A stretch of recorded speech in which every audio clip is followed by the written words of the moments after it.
जायगा बाथौ फुजा बायदिसिनाफ्रा जादों आरो बेवहाय रायजो राजाफ्रा लोब लोब बाहागो लादों।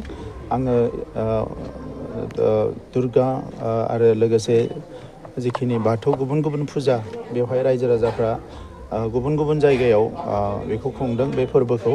दा बिनि गेजेरजों ओनसोलाव गोजोन फैगोन, खौसेथि फैगोन आरो बयबो मोजां देहा आरो मोजां गोसो लानानै संसार जानो हागोन। बयबो बायदिसिना जेंनानिफ्राय उदां जानो हागोन आरो मोजां मोनसे सुस्थिर आरो गोग्गो जोङो समाज मोननो हागोन। आं बेखौनो मिजिंथिदों। दा बे फुजा बोथोराव बयबो जाहाथे मोजाङैनो थानो हायो, बेनि थाखाय आङो बिमा दुर्गा आरो फुजा मण्डपफ्राव थांनानै रायजो राजानि थाखाय आर'ज गाबदों। बतझरानि मोनसेल' नङा, गोबां लामा आरो दलं गाज्रि जानानै दङ।